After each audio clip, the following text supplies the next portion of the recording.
कृष्ण, लगता है तुम बाहर नहीं आओगे, द्वारका के साथ डूब जाओगे। आप यहाँ आ गए और वहां हमारी द्वारका में एक विशाल दानव वानर आया है। वो द्वारका में विध्वंस मचा रहा है। तब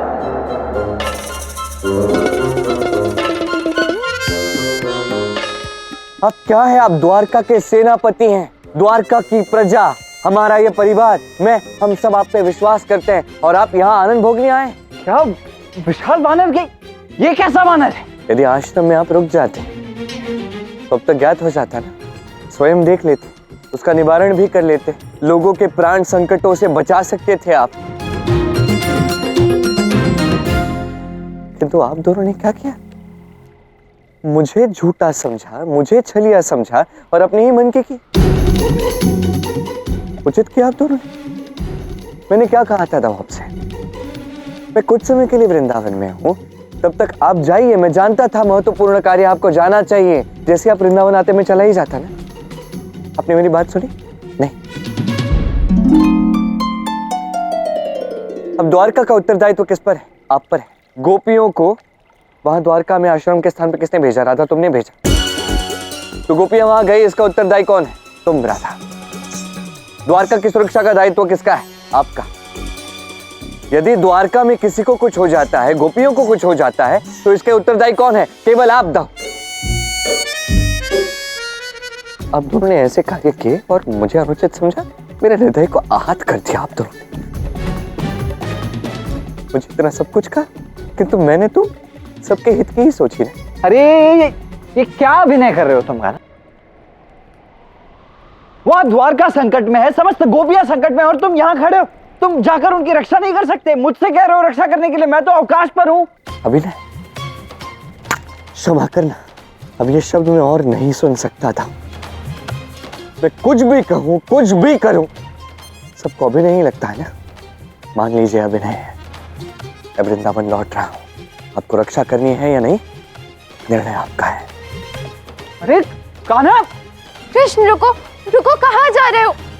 कृष्ण!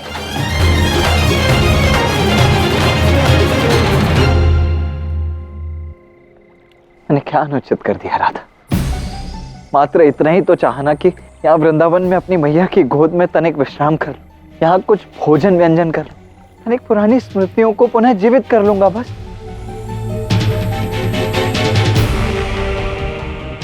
किंतु कदाचित कान्हा उचित ही कह रहा है राधा। एक बहुत बड़ी भूल तो हुई है मुझसे। द्वारका के सेनापति के रहते द्वारका पर इतना बड़ा संकट आ जाए, इससे बड़ा अनर्थ और कुछ नहीं हो सकता। माना कि अनेकों बार फंसाया है कान्हा ने मुझे, किंतु एक सत्य यह भी है कि कान्हा की कही हर बात असत्य नहीं होती, हर बार छल नहीं करता है वो। इस बार यदि उसकी पत्र में लिखी बात मानकर मैं वहीं आश्रम में रुक जाता तो यह सूचना मुझ तक शीघ्र ही पहुंच जाती और इतना बड़ा अनर्थ होने से रह जाता। बहुत बड़ी भूल हो गई मुझसे राधा, बहुत बहुत बड़ी भूल हो गई। तो आप आहत मत होइए। कृष्ण का तो पता नहीं, किंतु अब द्वारका लौट जाइए ना। हाँ, गोपियों की द्वारका की रक्षा कीजिए। यदि गोपियों को कुछ हो गया ना तो मैं आजीवन स्वयं को क्षमा नहीं कर पाऊंगी। नहीं श्री राधा, आप चिंता ना करें, हम तीनों शीघ्र ही वहां जाते हैं। ताऊश्री आप यहीं रुकिए। हाँ पिताश्री, हम उस वानर के लिए पर्याप्त होंगे, हम चलते हैं। उचित कहा सामने शाम, हमें शीघ्र ही चलना चाहिए। एक क्षण रुको, इस परिस्थिति की गंभीरता को समझो। कान्हा ने कहा है कि यह संकट बहुत बड़ा है। इसका अर्थ स्पष्ट है, यह वानर अत्यंत शक्तिशाली ही होगा।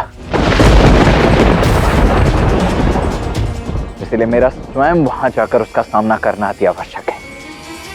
तुम चिंता मत करो राधा, मैं स्वयं वहां जाकर देखूंगा कि किस वानर का साहस हुआ है हमारी द्वारका पर आक्रमण करने का। मैं वहां जाकर ना गोपियों को कुछ होने दूंगा, ना ही हमारी द्वारका को। तुम जाकर कान्हा को समझाओ कि मैं सब कुछ संभाल लूंगा। चलो पुत्रों।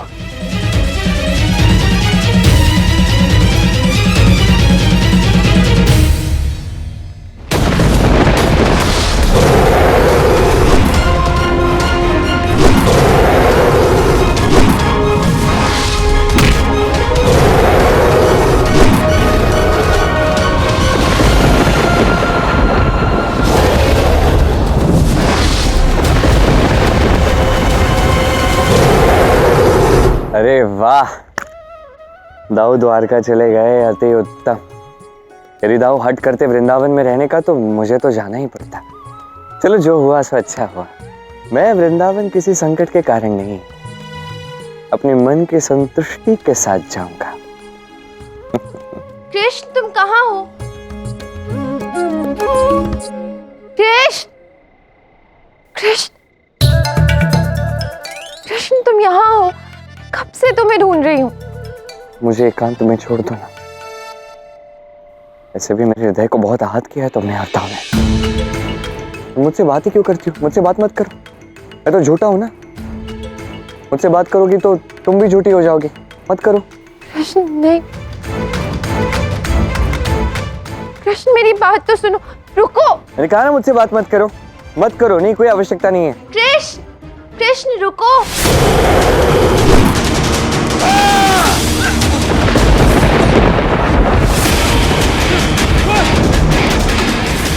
बोल, कहाँ है कृष्ण? क्यों नहीं आ रहा? अरे कृष्ण यहाँ है ही नहीं। असत्य कहोगे तो प्राण गंवाओगे।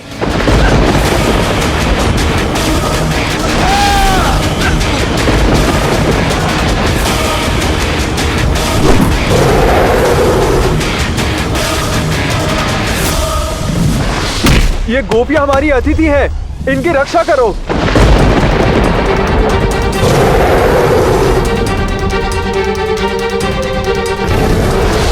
ये वानर कौन है?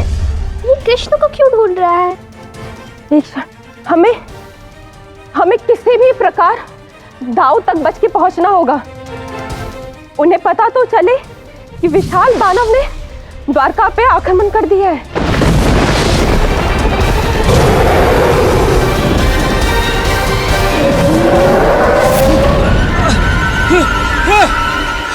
बताओ, कौन है वो कन्याएं? क्यों उसकी रक्षा कर रहे थे? क्योंकि वो श्री कृष्ण जी की गोपियां हैं। गोपियां? इनके कारण ही तो मेरे मित्र नरकासुर का अंत किया था कृष्ण ने। यदि कृष्ण को ये गोपियां इतनी प्रिय हैं, तो जो नरकासुर ने किया था वही मैं करूंगा। मैं इन गोपियों का हरण कर लूंगा, तब वो कृष्ण स्वयं मेरे समक्ष प्रस्तुत होगा और मैं उसका अंत करूंगा।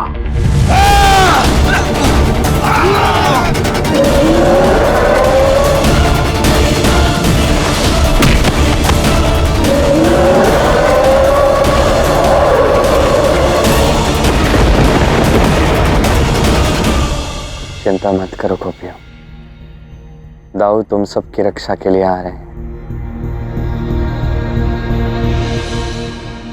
कृष्ण, मुझे क्षमा कर दो, मुझसे भूल हुई है। मुझे गोपियों को द्वारका नहीं भेजना चाहिए था, मुझे तुम पर विश्वास करना चाहिए था।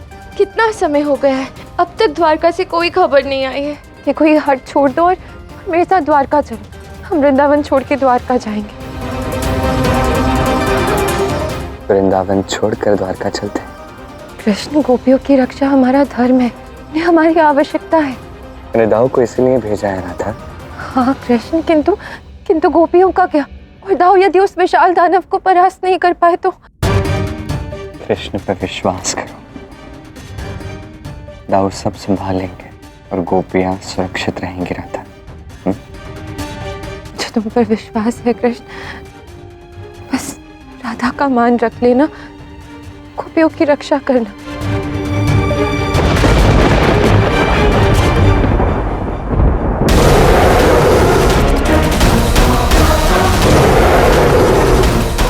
कितना भी भाग लो गोपियों, तुम द्विविद से नहीं बच सकती और न तुम्हारा कृष्ण बच सकता है। बचाओ!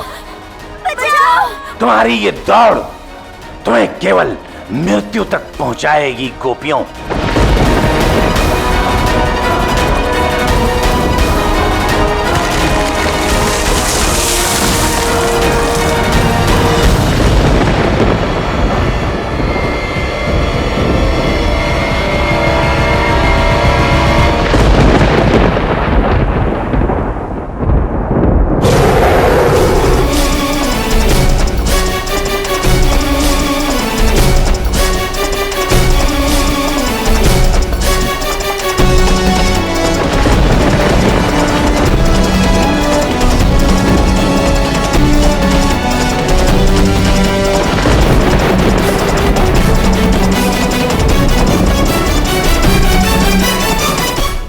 वानर दानव, गोपियों के अंत के विषय में सोचकर तूने अपने अंत को न्योता दिया है।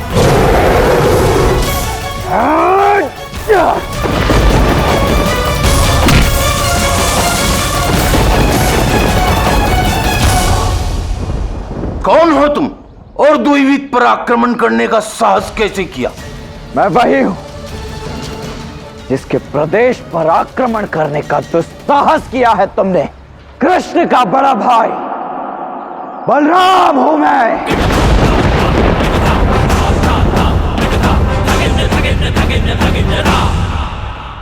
मूर्ख वानर दानव, आज महादेव के अंश शाम के प्रहारों से तेरी रक्षा कोई भी नहीं कर सकता है। आज मेरे अस्त्र भी तेरा रक्त चखेंगे। ये कृष्ण पुत्र प्रद्युम्न का वचन है। मैं बलराम पुत्र निषाद आज तुझे मेरा बल दिखाऊंगा।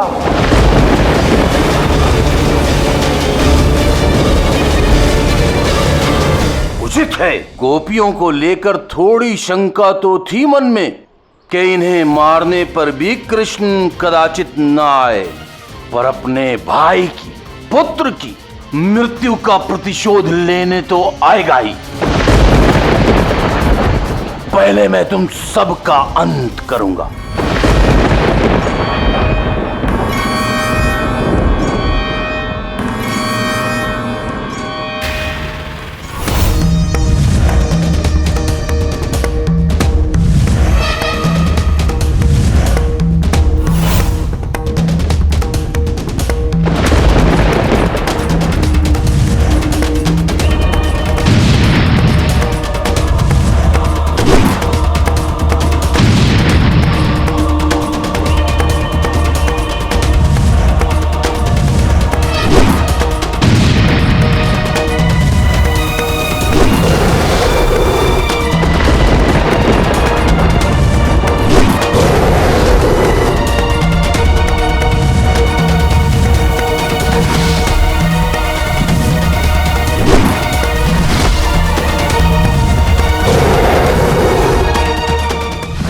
दिशाओं से आक्रमण कर रहे हो, एक सेना की भांति लड़ रहे हो, तो मैं भी अपनी सेना के साथ ही लड़ूंगा। मैं पुनः आऊंगा गोपियों और तुम्हारा हरण करूंगा।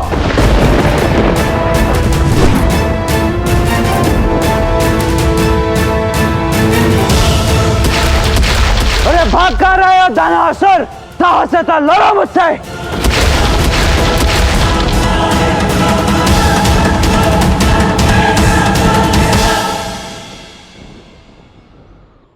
दाऊ, सुरक्षित हो तुम सब? आज यदि आप नहीं होते तो हम सब जीवित नहीं होते। धन्यवाद दाऊ, आपने हम सबकी रक्षा की। कैसा धन्यवाद गोपियों, तुम सभी हमारे वृंदावन की गोपियां हो। माना कि कान्हा से तुम्हारा एक अटूट नाता है, किंतु मैं कान्हा का दाऊ हूं और इसी नाते से तुम सभी का भी दाऊ। तो तुम्हारा दाऊ होने के नाते तुम सभी की रक्षा करना तो मेरा कर्तव्य हुआ ना। पर दाऊ, वो वानर दानव अपनी सेना लेने गया है। उसकी समस्त सेना के साथ आप कैसे युद्ध करेंगे? इस समय मुझे द्वारका की और तुम सभी गोपियों की रक्षा करनी है, इसीलिए हम सब एक ही स्थान पर रहेंगे ताकि मैं सभी की रक्षा एक साथ कर पाऊं। तुम सब मेरे साथ द्वारका चलोगे। वानर दानव हमारा हरण करने वापिस आएगा। हम पुनः द्वारका जाके द्वारका के लिए संकट नहीं बनना चाहते। हम कहीं जाकर छुप जाएंगे। अच्छा, और तुम्हें क्या लगता है मैं तुम्हें ऐसे अकेले संकट में छोड़ दूंगा? कान्हा जितना अधिक प्रेम तुम सबसे करता है, उतना ही अधिक प्रेम मेरा भी है। इसीलिए तुम सभी का दाऊ होने के नाते ये मेरा आदेश है कि तुम्हें मेरे साथ द्वारका चलना ही होगा। आओ। नंद रानी जी, मुखिया जी कब तक लौटेंगे? जिन गोपियों के पीछे वानर दानव पड़ा है वो हमारी बहनें हैं। देखिए, आप सब लोग चिंता मत कीजिए। कान्हा के बाबा भी पास के गांव गए हैं, शीघ्र लौट आएंगे। और हमारे संदेशवाहक चारों ओर चले गए हैं। कृष्ण ने स्वयं बलराम को गोपियों की रक्षा के लिए भेजा है। और आप सब तो जानते ही हैं, बलराम के बल के समक्ष कोई दानव टिक नहीं सकता। सब ठीक हो जाएगा। नंदरानी, संदीपनी ऋषि के आश्रम के निकट दाऊ बलराम और वानर दानव में संग्राम हुआ। उसमें बलराम दाऊ ने वानर दानव को परास्त कर दिया और गोपियां सभी सुरक्षित हैं। क्या बात है दाऊ, आपकी तो विजय हो रही थी। हे नारायण, आपका कोटि कोटि धन्यवाद। सुना ना आप सबने, आप सबकी बहनें सुरक्षित हैं और वो शीघ्र घर लौट आएंगी। अब आप सब भी निश्चिंत हो, अपने घरों की ओर प्रस्थान करें।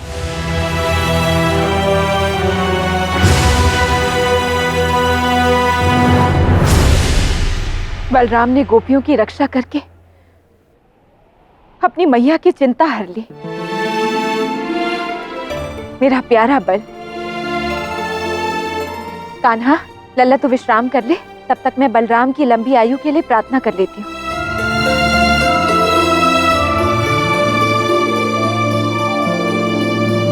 कृष्ण, तुमने राधा का मान रख लिया। सत्य में दाऊ सबके विश्वास पर खड़े उतरे हैं। उस विशाल वानर दानव को परास्त करके इस संकट से सबको मुक्त कर दिया है उन्होंने। और दाऊ तो अभी शीघ्र ही द्वारका जाकर द्वारका को भी सुरक्षित करेंगे राधा। अच्छा हुआ दाऊ ने मेरी बात मान ली, अन्यथा मैं तो उनसे दुखी ही रहता। अब जैसे कि मेरे प्राण मेरे शरीर में पुनः लौट आए हैं, मैं वृंदावन के बाहर मुकुंद वन में तुम्हारे संग सैर करने के लिए सज्ज हूँ। अभी क्या करेंगे मुकुंद वन जाके? मुझे तो लगता है कि पुष्प सभी मुरझा गए होंगे। तो मैं तुम्हें सैर पे ले जाती हूँ। तो मुझे सैर पे ले जाओगे? ठीक है, किंतु कहाँ? एक ऐसे स्थान पर जो आधा राधा का है और आधा कृष्ण का। ऐसा कौन सा स्थान? तुम आओ तो दिखाओ।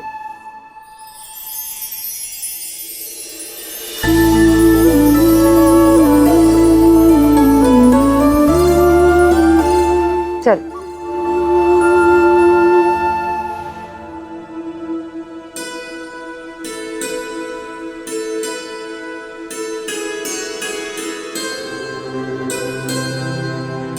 तो तुम मुझे यहाँ यमुना तट पर लाई हो? हाँ कृष्ण, यही वो स्थान है जहाँ पर हमने अधिकतर समय व्यतीत किया है। कितनी मटकियाँ भरी हैं मैंने। और मैंने वो मटकियाँ तोड़ी हैं। यही वो स्थान है जहाँ मैंने बैठ के बांसुरी बजाई है। जो मैंने सुनी है। इसलिए ये तट एक महत्वपूर्ण स्थान रखता है हमारी प्रेम कहानी में। मैंने तुम्हारे राजा को बंदी बना लिया है। अब मैं ही इस राज्य का राजा हूं। इसी क्षण से तुम सब मेरी सेना हो, द्विविद की सेना। महाराज द्विविद की, महाराज द्विविद की, महाराज द्विविद की। तुम्हें मेरे लिए दो कार्य करने हैं। पहला ये पता लगाओ कि कृष्ण है कहां पर। कोई कहता है वो द्वारिका में है, कोई वृंदावन में, कोई आश्रम में, पर मैंने कृष्ण को कभी नहीं देखा। इसलिए आधी सेना केवल कृष्ण को खोजने का कार्य करेगी और आधी सेना मेरे साथ द्वारका आएगी। हम द्वारका पर आक्रमण करेंगे, कृष्ण के परिवार का अंत कर गोपियों का हरण करेंगे।